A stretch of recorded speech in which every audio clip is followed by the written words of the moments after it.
Without insurance, a new hip can cost an American around $40,000. In Mexico, about $9,000. Same operation advertised at a fraction of the price. Same kind of titanium implant. A very different bill, and some Americans are packing a bag for it. But before the plane ticket, there's a quieter question the price tag never shows. First, the ground rules. This is a cost comparison, not medical advice. We're not doctors, and nothing here tells anyone to get a hip replacement, skip one, or book a trip. Every figure comes from public data. Health Affairs Scholar, the Kaiser Family Foundation, National Hospital Projections, and peer-reviewed joint replacement registries. Where a number is only an advertised estimate, we'll say so out loud. Start with the American price. Hip replacement is one of the most common operations in the country, hundreds of thousands a year, and per published projections climbing past $600,000 annually by 2030. On cost, peer-reviewed data from Health Affairs Scholar puts the US Medicare payment for an outpatient hip near $14,000, already nearly double what Germany or Canada pay, and commercial insurance runs higher still. For someone paying out of pocket, the uninsured self-pay price is commonly quoted around $40,000, and in some cities, far more. Now the other side.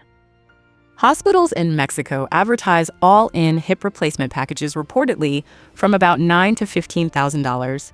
Tijuana packages quoted from around $9,300, roughly 65% to 80% less. Same operation, same kind of implant. Hold on to that word, reported. These are advertised marketing numbers, not independently verified, with no official per-procedure price. So why would anyone fly for a new hip? The math is most of it. In 2023, about 25 million Americans under 65 had no health insurance, per the Kaiser Family Foundation and census, and for them, a $40,000 bill is the entire bill. Even for the insured, a U.S. plan generally won't cover an elective operation in another country. So on paper, the savings are real. That's the setup. Here's the part the price comparison leaves out. We built the thing the brochures skip, a free, plain English medical travel checklist linked in the description, what to ask, what to confirm, what to bring home.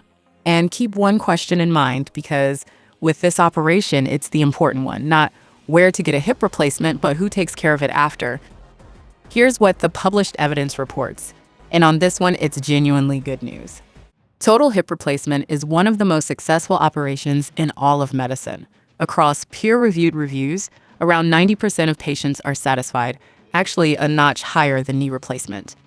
So the honest question here isn't whether it works, it's two quieter facts. First, even with an excellent operation, roughly 1 in 10 patients report they're not fully satisfied, usually from expectations the surgery was never going to meet, not a failure of the implant. And second, the one that matters most for travel, infection. Peer-reviewed registry data, drawn from over 600,000 operations, puts revision for a deep prosthetic joint infection at about 4 per 1,000. That's even lower than knee, and it's uncommon. But when it does happen, it's serious, often 2-stage surgery, and months of treatment. None of that is a verdict on the operation.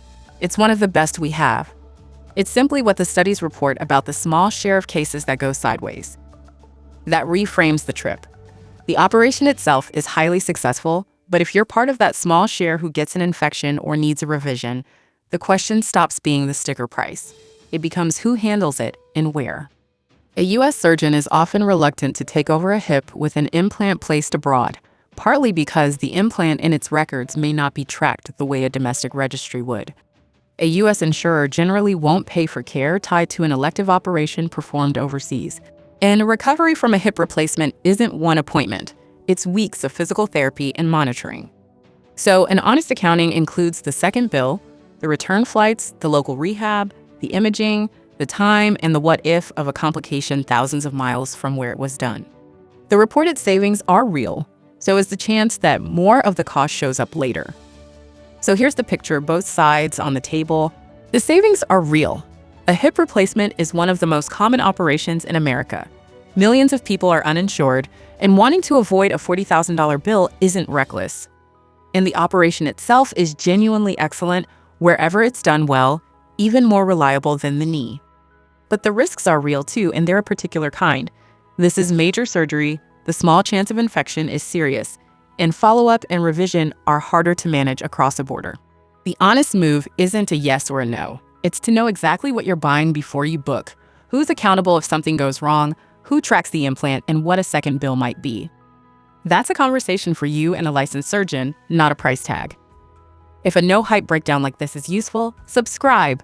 The real cost of care, no clinic ads, no sponsors. And I want your take. Would you cross a border for major surgery to save $30,000, or does the second bill risk settle it? Tell me below. You shouldn't have to go broke to feel whole.